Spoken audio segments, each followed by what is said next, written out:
Hi, this is William Ramsey. Welcome to William Ramsey Investigates. On tonight's show, I have a very special guest. His name is Drew Hurst Beeson.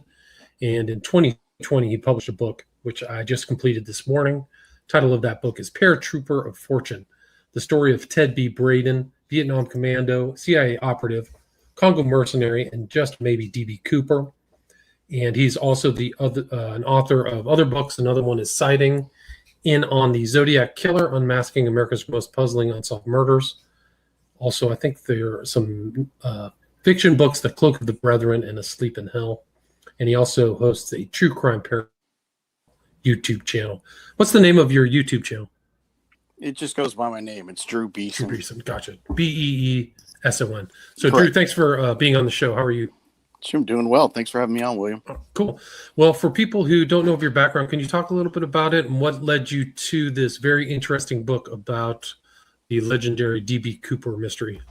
Well, I've always liked all things concerning unsolved mysteries. Actually, the TV show Unsolved Mysteries that was hosted by the great Robert Stack was a big influence on me, as well as many others.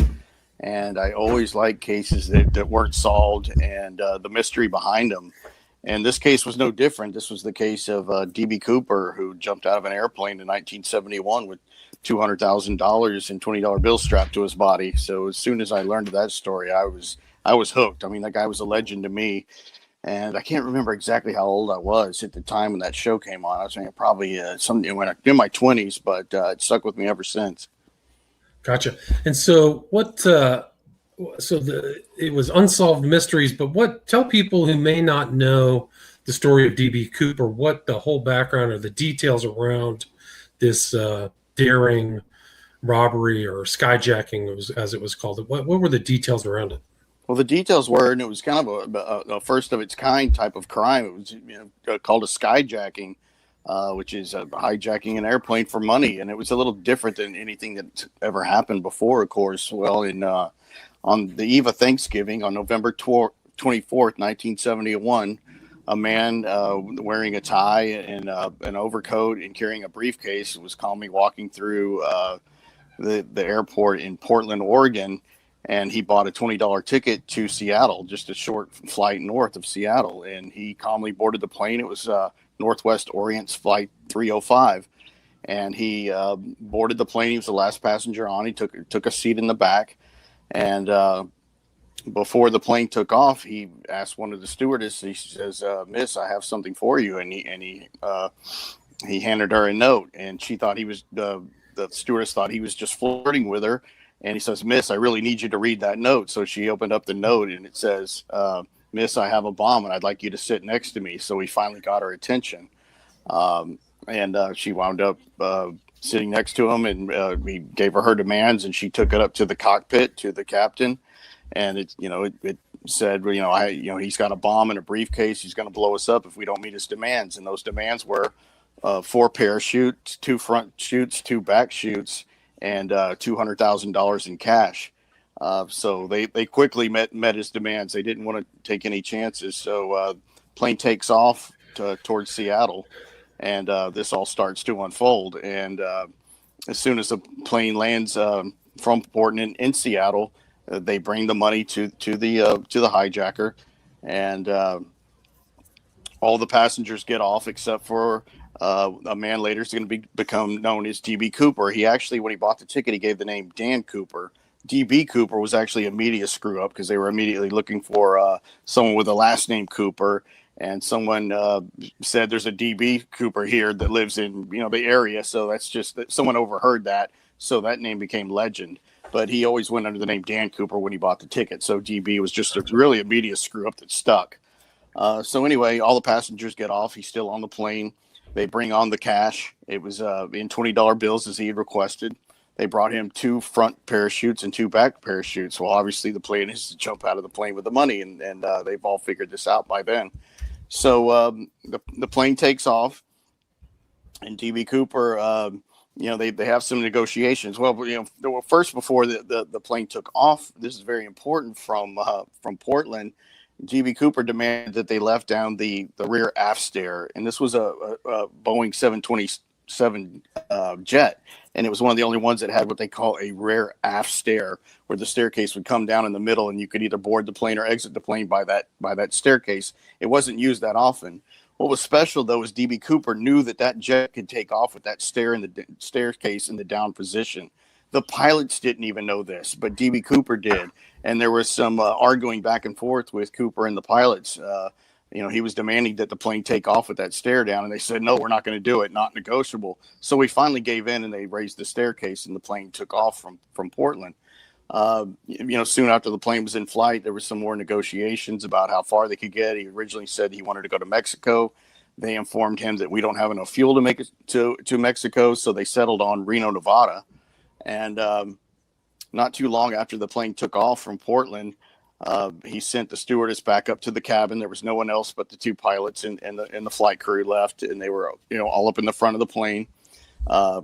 DB Cooper starts to put on one of the parachutes he was given. They did bring his money up, but they didn't bring it in the type of bag that he requested. So he immediately took out a pocket knife, started cutting the shroud lines to one of the parachutes he wasn't going to use, and he began to tie it around his body in the duffel bag that they brought it in. So a way to secure it to his body. It was probably about 40 pounds worth of $20 bills, which is extremely difficult to skydive with that kind of weight on you if you're not experienced at doing that. So everybody goes up front. Now, at some point, Tina Muckla, who spent the most time with Cooper, she was the stewardess there, one of the three, walked back to the back of the cabin and saw DB Cooper putting on one of the parachutes.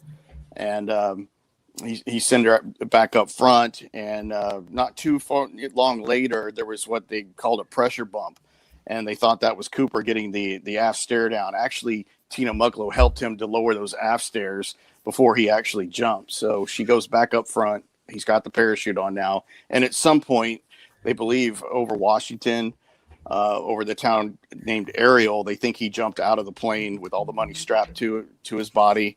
He was never seen again. Didn't leave the briefcase on the plane. The only thing he left was some Raleigh filter tip cigarette butts, the drink cup he was using, and a black tie, a thin black JCPenney tie.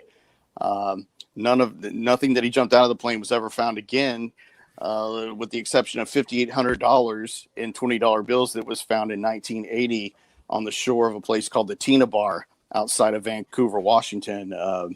A 9-year-old boy named Brian Ingram found $5,800 of DB Cooper's cash, and it was later verified to be part of DB Cooper's ransom money. Nothing else was ever found other than that $5,800, not the parachutes, and most of all, they never found DB Cooper. So it remains a mystery to this day.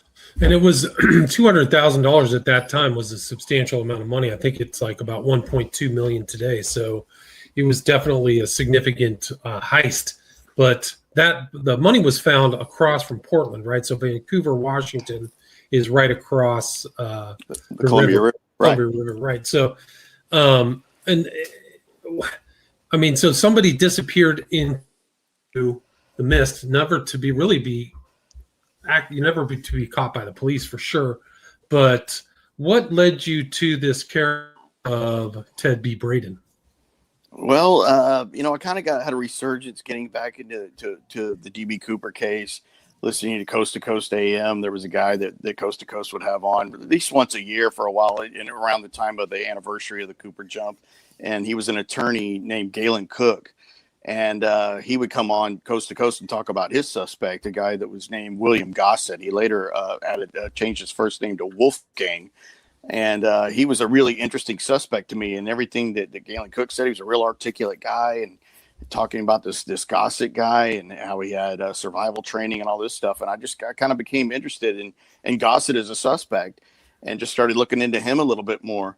And I was looking at some of the DB Cooper chat rooms where, the real hardcore Cooperites, as they call them, get on there and talk shop about who do they think DB Cooper is, who's a good suspect, who's a bad suspect, people arguing over whose suspect is better, that kind of stuff.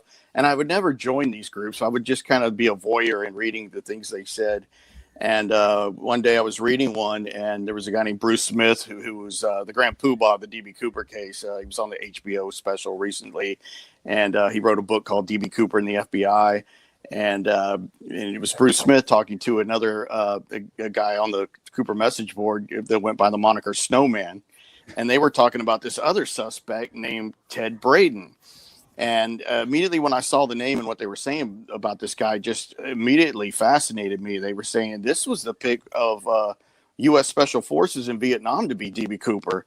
And I thought, man, that's fascinating. This guy needs a closer look. And so I didn't find him. They did. I don't know where they found him. I guess because they would, go around and if they ever encountered someone that was in Special Forces in Vietnam, the name Ted Braden would come up. They would say, who do you think was DB Cooper? Since, it looks like it could have been a Special Forces type operation. And obviously the Vietnam War was still going on in 1971. And the answer they would always get back was Ted B. Braden.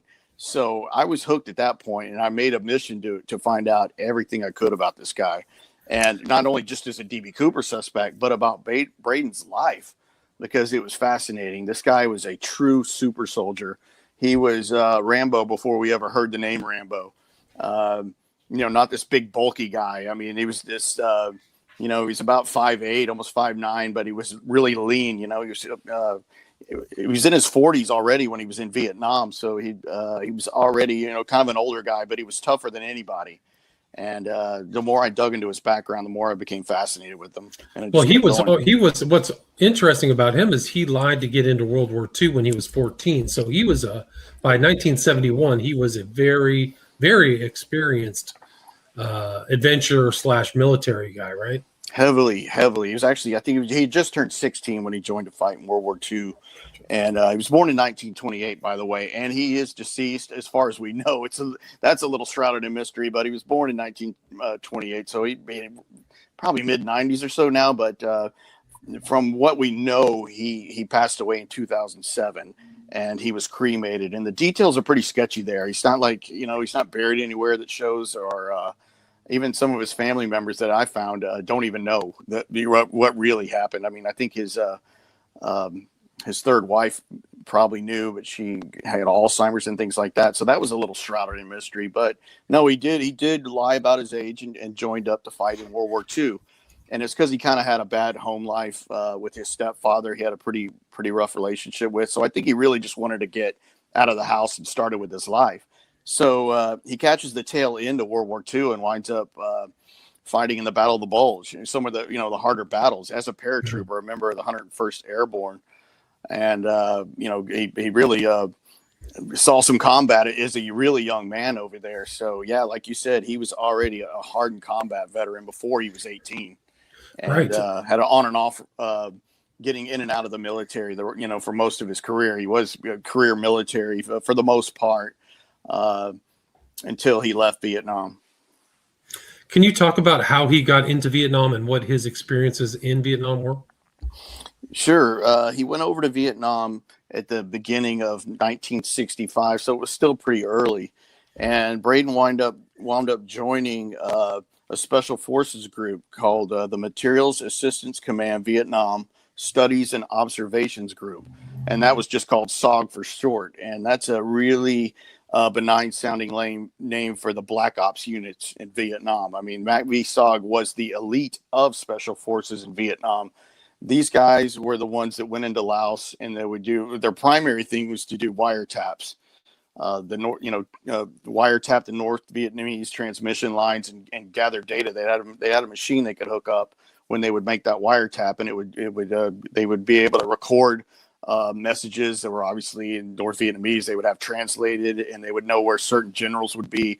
Really highly valuable intel. But of course, they were going into Laos where we weren't supposed to be due to the Geneva Convention. So if they got caught in Laos, you were basically the American government would deny you were ever there. So you didn't have that added protection. So you had to be, the toughest of the tough to want to do that assignment. They had 100% casualty rate in the SOG unit. For just either you would at minimum be wounded, if not killed, when you joined up for that unit. And also when you joined, they would tell you couldn't talk to anyone about your activities or that you were even in that unit for 30 years, or it'd be really serious stuff against you. You'd be court-martialed, probably put in Leavenworth if you even told your wife or your girlfriend what you were doing in this unit. That's how covert it was in Vietnam. And it was, not declassified till many years later that we even knew what this group was or what they were doing in Vietnam. And Braden was part of a team that was called Team Arizona. They were all made up of small teams that were like 8 to 10 members total. You would have 3 Americans, and then you would have sometimes up to 5 or 6, what they would call mountain yards, or yards for short, which was the mountain people, the indigenous fighters over there in Vietnam. And you would go in, get what they called over the fence, and you would do all these operations like wiretaps. You would try to snatch prisoners. You would do, all kinds of dirty stuff over there. You would try to find their weapons caches and sabotage their weapons. Really hardcore stuff. And it was actually, Braden was what they called the 1-0. That means you were a team leader of your unit in SOG. And he was part of the first team that did the first successful wiretap in Laos. His team carried out. So really hardcore guy, hardcore stuff over there. He always got his team members out alive, although he was very unconventional. I mean, he took a lot of chances. His assistant team lead, a guy named Jim Hetrick, I got to know very well and got to interview for the book, told me so many interesting stories about Ted Braden while he was in Vietnam. He actually killed a guy, a friendly force, part of the South Vietnamese army, which Braden just didn't like those guys for whatever reason, even though you were fighting basically for the same team. Ted Braden just didn't like those guys for I don't know why, but they just said he didn't, and he wound up killing one of them. And they tried to draw him up, on charges for that, and it went nowhere. I mean, quickly. They just basically brushed it under the rug and acted like it never happened. So even in Vietnam, Ted Braden was being protected by a higher force. Someone much higher up than him apparently liked him, and then they would, cover up any of his bad doings would get covered up really quickly. And right, didn't they have like I think you wrote in there like they just were kind of free for all. They were free for all. There was, as they said, there was no limitations on rules of engagement. And another way to put that was there were no rules of engagement for this type of unit. In MACV SOG, you didn't really have you would have to somewhat take orders from a higher up, a colonel or a general, but very rarely. These guys kind of did their own thing because it was so elite, and they were just trusted to do what they did, and you were definitely not supposed to talk about it. But yeah, there were no rules of engagement. Braden liked it because he was a daredevil skydiver, probably the best skydiver that ever lived. And he loved going over there when he got to Vietnam because he could pull his ripcord at under 1,000 feet, which was suicide for most people. But he was such a accomplished skydiver, and he could live on the edge. He would always get away with it.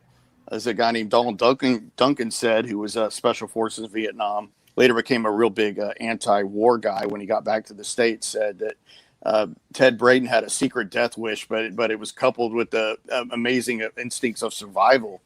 And it's like something he'd never seen. It was just this guy could just do such daring things and always wind up living. And he was a special And didn't you guy. say that he ranked high on some kind of like cognitive tests too, right? So he kind of he was also daring, but also had relatively high intelligence, right? He had very high intelligence. It's what's called a GT score. And I've heard that called the General Technical Score in the Army. It's also I've also heard it called General Trainability. But anyway, his score was 150. And that's like at the highest range that you can get. And you can kind of extrapolate IQ from that, which would have meant, I don't know how it would be in a number of IQ, but it would mean you were on the very high end of IQ to score a 150 on a GT test, is what I was told.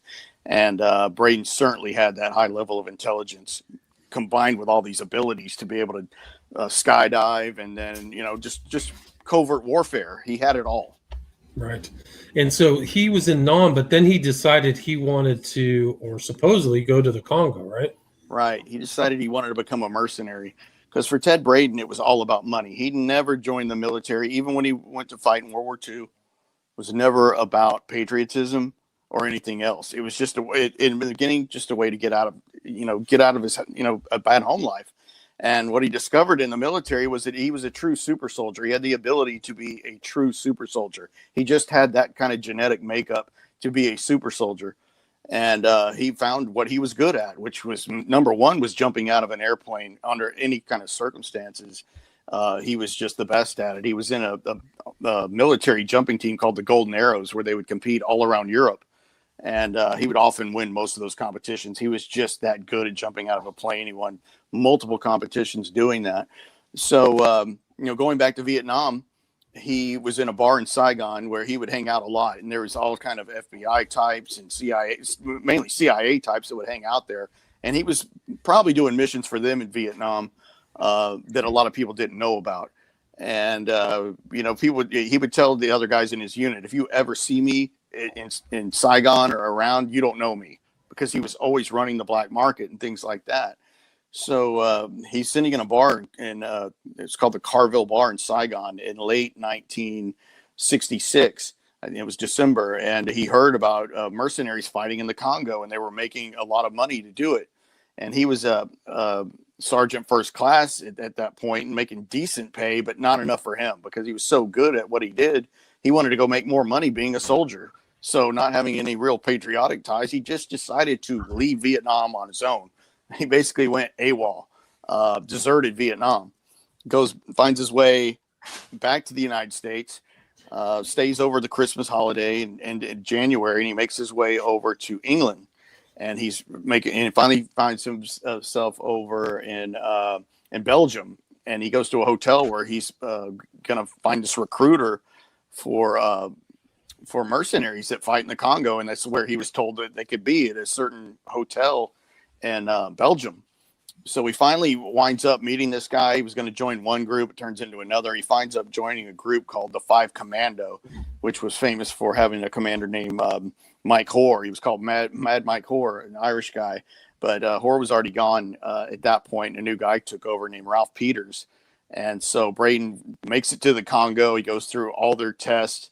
He's under an assumed name when he gets there, of a Canadian guy that was special forces in Vietnam that had been killed in a mortar attack, a premature mortar attack that malfunctioned on the guy. So he used this name, and his name was Edward Horner. And so he's fighting in the Congo under 5 Commando under the name Edward Horner. So somehow the CIA finds out that Braden is down there, an American. I don't know who turned him in, but one of his own people. I think it was Colonel Ralph Peters, he thought, turned him in. So the CIA catches up with Braden at a hotel. 5 guys come out of a dark hallway, put guns to his head and saying, you're coming back with us. We know who you are. And they interrogate him. They take him to a hotel room and strip him down to a bed, and they interrogate him. What's your name? What have you done over here? When did you leave Vietnam? All this kind of thing for 3 days. Well, they finally whisk him into a car, take him to an airport, and fly him back to the United States. And he gets back to the United States, and he's now a prisoner at Fort Dix military base in New Jersey. And that's where he runs into a guy named, it was at the time Captain Hank Birch. And thank God I know Hank Birch, and Hank Birch had his story out there, because after he met Ted Braden, he was in charge of Ted Braden while he was in confinement at Fort Dix. And when Hank Birch met him, like watching over him, he became fascinated with him, because he immediately saw irregularities involving this guy. He was in his jail cell at Fort Dix, and he had a TV in his cell. He said this is unheard of in a military brig.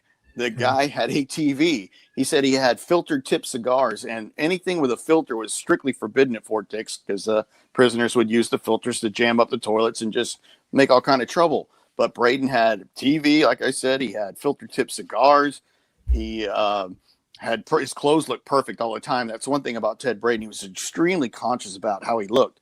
And I've always been told by people that knew him, if you saw Ted Braden outside of anywhere else, you would assume he was either a college professor or a colonel, because he took such care of his physical appearance and his clothes and how he looked. And he spoke really well. He was highly intelligent, and he spoke that way. He was kind of soft-spoken, but he always thought about what he was going to say before he said it. So there was always like this pausing when you would ask him a question or he would say something. There was always this pause, because he was trying to say the right things at all times. Very, very measured in his speech. But anyway, so he's at Fort Dix, and he's obviously there because he deserted the Vietnam War. This is a pretty serious charge. And that's what he's there for, not for fighting in the Congo, but for the first charge of going AWOL in Vietnam. So it comes the day, that they're going to hold a court martial for Braden. And it's, I think, 2 hours before they actually hold the court hearing there on base. And before it happens, a phone call comes in from a guy. His name was Harold Johnson, and he was the chief of staff of the entire U.S. Army. He was the highest ranking active member of the U.S. Army. Calls to intervene on Ted Braden's behalf and says, we're not going to be having that court martial today for Ted Braden. People are like, what? And he goes, what's the reason? And the reason given was there was not enough MPs on base to secure the courtroom. And Hank was there at the time and said, are you kidding me? This is Fort Dix. This place is crawling with MPs. You could look out the window and see 20 of them. This was such a contrived joke. And they couldn't believe this, the highest ranking guy in the Army was calling to intervene for this guy. So they wound up not having the court martial, and they offer Braden a general discharge. He's wanted for desertion. I mean, Right. and they give him a general discharge. This is insane. And he also gets in an argument over a special wristwatch. Braden balks at taking the general discharge and says, I'm not going to take this deal unless you give me my watch back. And I don't know how special this watch was, but he was literally holding out to get a watch back. I don't know if it was sentimental or what it could do, but anyway, he balked, but originally, winds up taking the general, and then he had to promise never to join the U.S. military again. And when they lined up to leave, they're basically being released. You would always line up in order of your rank. Like if you were a captain or that higher rank, and then the privates or corporals would be behind you, they lined up Braden ahead of people with far higher ranks when he was released. So he's getting special treatment from somewhere, like he did in Vietnam, still here at Fort Dix. So he gets basically released, general discharge, don't ever join the Army again. And there goes Braden from military confinement. And what year was that? What year did he get let out of the jail, Fort Dix? That was 1967. 67. So then he gets out, and does he do the golden arrows after he gets out of jail? No. Okay, so it's before. No. And then he starts driving a truck, but he also he still kind of was engaging in criminality even after getting out of jail, right? Right. So his whereabouts right after he's let out are not known. It's almost like they've been scrubbed. I mean, you can't find it. This is a guy that they don't want you to know about. He winds up in the later part of 1967 in September. A magazine called Ramparts publishes an article about Ted Braden. Very interesting. And he's talking about his time fighting as a mercenary soldier. And I'll read the first part of that real quick. It says, and it reads like an advertisement. That's why it's so interesting. But it had a picture of John Lennon on the cover, but it says it's like a true ad because Braden's still looking for work. And it says, mercenary soldier, 14 years military service, available for position immediately. Qualifications, 101st Airborne Division, World War II, master parachutist, 911 log jumps, including 695 free falls. Ex-lieutenant, ex-sergeant, U.S. Army, operated in 4 countries in Southeast Asia and 2 in Africa. Experience in the use of weapons, demolitions, sabotage, infiltration, especially as training and directing hunter-killer teams. 23 months of jungle experience. And it reads like an ad. It was a real ad that was in the San Francisco Chronicle that he's talking about. And the article was written by the military director of Ramparts, which was Donald Duncan, an ex-Special Forces soldier who knew Braden from Vietnam, who was now anti-war, covering Braden's experience as a mercenary. So fascinating. So nothing's really known from Braden until the early part of the 1970s, where he is a truck driver and he's committing these kind of strange crimes. As a truck driver, he's leaving his truck to be stolen because there's a bunch of goods in it, and he's arranging for this. And then one time he got caught for stealing a bunch of meat and fish from a warehouse, and he gets pulled over for drunk driving when he at one point, and he won't tell the police what his name is. He won't give him his driver's license. He won't cooperate at all. So he did have a criminal record for sure. That was after the Cooper event. Right, and he had kind of like also a sketchy personal life. He was married a couple or 3 times, but the first and second wives didn't know of his earlier relationships, right? Right. Do you remember anything like that? Yeah. But he also, there were, after this whole DB Cooper event, there were like 14 or 15 copycats, right? Or attempted copycats. There were some smaller cases of copycats that really didn't go far. The most notable was a guy named Richard McCoy, who pulled off a similar skyjacking that DB Cooper did about 5 months after the Cooper skyjacking. He was from Utah. Definitely would have been inspired by Cooper. Some people think that Richard McCoy was DB Cooper. I don't personally. But he did get away with stealing more money. He actually did a $500,000 ransom just about 5 or so months after Cooper and made it. But he bragged a lot about, he bragged ahead of time that he was going to do it and asking questions. He had a friend that was a Utah state trooper that he told about it, and they quickly apprehended him and got almost all the money back, all $500,000 other than like $6 that he bought a meal and a milkshake for. So he quickly got caught. But he was the most famous copycat, was Richard Floyd McCoy. But there's other investigators, and they've kind of gone through some of these copycats or other people who are capable of it. But do you think that you talked to Braden's stepdaughter, and she said that he was Cooper, right? Well, yeah, I did. I was really fortunate to get a hold of her, and it wasn't easy because I think they had probably been approached by people in the past. She has 3 older sisters, which probably would have had even better memories at the time. But I was fortunate to talk to the youngest stepdaughter of Braden's, who was living with him at the time of the Cooper skyjacking. So he was definitely gone from home a lot. So this guy was definitely not home for Thanksgiving of 1971. And I said, well, what do you remember about that time mostly? And she said, well, we had a lot of money, and I never understood why, because he was a long-haul truck driver. He drove a newer model Mercedes-Benz, which Dad Braden loved Mercedes. That's all he would ever drive. He had one when he was in Europe. Her mother, who was Braden's third wife, her name was Pauline. She had a newer model Mercedes-Benz, and they lived in a penthouse apartment in downtown Chicago. And she wondered how and her mother wasn't working at the time either. So it's not like they even had a double income. And she always wondered how he was able to afford all that. Now, it could have been because he was pulling off some heist too with his his scams with his trucking thing, but he always did seem to have money, and it stuck out to her.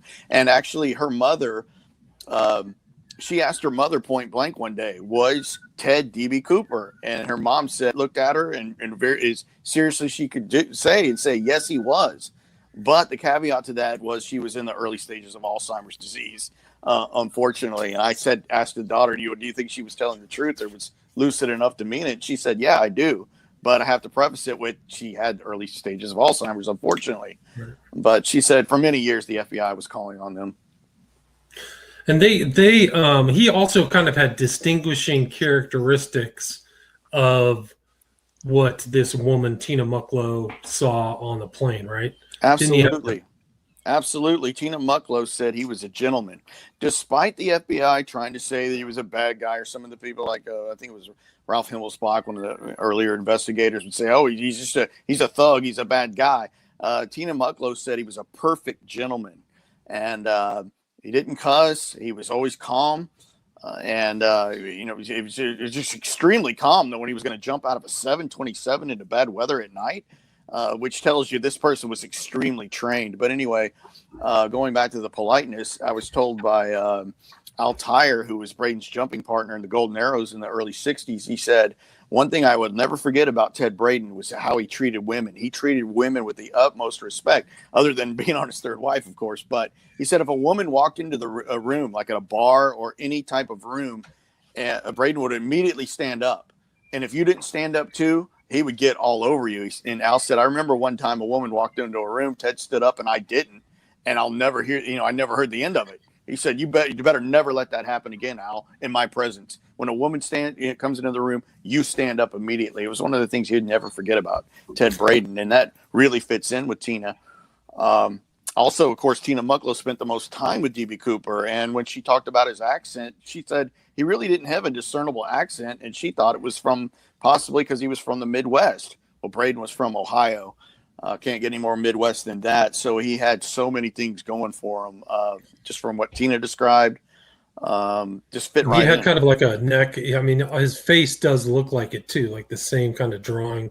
People call it the Cosby drawing, but he definitely had certain characteristics of. He definitely did. He did for all the people that saw DB Cooper that were on that flight that were interviewed with the FBI after the skyjacking took place. Because remember, none of the passengers knew it was going on. They were already off the plane and into the airport when the FBI intercepted them and said, "Your plane was being hijacked, or it's being hijacked now. The one you just got off of." Not one passenger had a clue that it was being hijacked. But for any passenger that says, "Could you remember the guy in the back?" or whatever, for everyone that said they could remember him, they all had one distinguishing feature that was the most prevailing of all those people, and it was that he was swarthy or was dark complected. They said he was a white male, but he had dark skin. So when I uncovered a picture of Braden from 1975 sitting next to his mother, I almost jumped out of my seat. I was like, man, he's got that really dark skin. And especially you can tell because he's next to his mother, who's, very pale. So he definitely had that feature going for him. He also had what's known as a turkey neck. And that's important because a college student that was on the flight named Bill Mitchell was taking the most critical look at DB Cooper because he was jealous of him. Bill Mitchell was a 20-year-old college student on that flight, and he was sitting just adjacent from DB Cooper, and he remembers looking at DB Cooper thinking, why are these stewardesses making a fuss over this older guy? Remember, most of the eyewitnesses put DB Cooper as middle age. Ted Braden was 44 years old at the time of the skyjacking. But Bill Mitchell's looking at him like, why are these, I'm a just handsome, tall college student, and these are young, early 20s flight attendants, and they're attractive. Why are they fawning over this old guy and not even paying me attention? So he was jealous. And he remembered that DB Cooper had this sagging chin. And he told the FBI that as soon as he was interviewed, and the FBI wrote it down. They put sagging chin and spilled drink. Bill Mitchell remembered that. And that's a critical thing to have. I mean, because it's a genuine description from a guy that didn't forget because he was jealous. So that always stood out to me.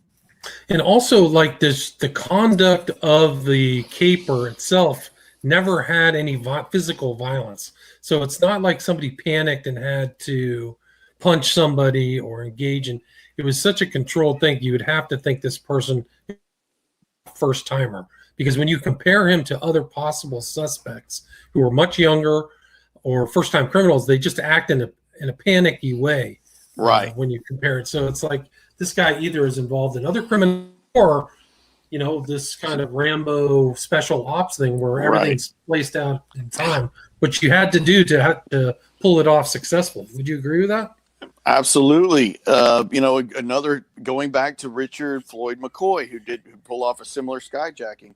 That's why if anyone ever thinks that he makes a good DB Cooper suspect, he really doesn't. Not just because he looks absolutely nothing like any of the sketches, but his skyjacking. And there's a great detailed article about what happened to him. He left his notes, his hijack instructions in the waiting room at the airport. One of the people working for the airport had to go onto the plane and say, "Hey, did anybody leave this?" And McCoy got out of the bathroom and saw the guy waving it. And he said, "That's mine." He had to quickly claim it because if they had opened the envelope, it was over. What a huge mistake. DB Cooper would have never made that mistake. He asked for the written notes back. He did everything by the book, never panicked. He was totally calm. And going back to Richard McCoy, he was putting on makeup in the bathroom of his skyjacking, and he immediately called attention to himself when he sat back down in his chair. So he had to wind up doing his thing almost immediately because he was so nervous. And Richard Floyd McCoy was briefly a Green Beret in Vietnam, but he was more of an accomplished helicopter pilot in Vietnam. And he won a Silver Star. I mean, just short of a Medal of Honor for one action that McCoy took over there. So here's a guy that's pretty well trained too. Green Beret, Vietnam, really high intense stress as a helicopter pilot, and he's nervous during his skyjacking. It just shows you that Braden is in another class. Even for special forces, he's in another class. That's why the legends of special forces in Vietnam have always pointed to Ted Braden as DB Cooper, because they would act like we don't have any special knowledge, but of any of our ranks that would have done this, that would have been smart enough to do it and had the skills to do it, it was Ted B. Braden. They never give you a number two choice. They never say it could have been Ted Braden and Bill Smith, or they never give you another name. It's always Braden, because he was in another league. Right. I mean, and probably killed. Would you say the average SOG person killed an average of 158 people or something? So he probably didn't have to do it. Absolutely. just didn't feel like he had to engage in physical violence. He just went through. No. It seems like he's a good fit. Oh, he's perfect. Yeah. So, Drew, is there anything I missed? Anything you'd like to add before we wrap this up? Can you tell people about your social media or where they can find the book? Sure. All the books on Amazon.com and on Instagram, it's Drew Hurst Beeson, and then the YouTube channel. A lot of the stuff's on YouTube. So if you look for the DB Cooper stuff, it's all on my YouTube channel. A lot of what's in the book is on there for free if you don't like books. I know a lot of people don't, so a lot of it are in the videos. You can definitely check it out there. And it's your YouTube channel again is Drew Beeson, Beeson, correct? Correct.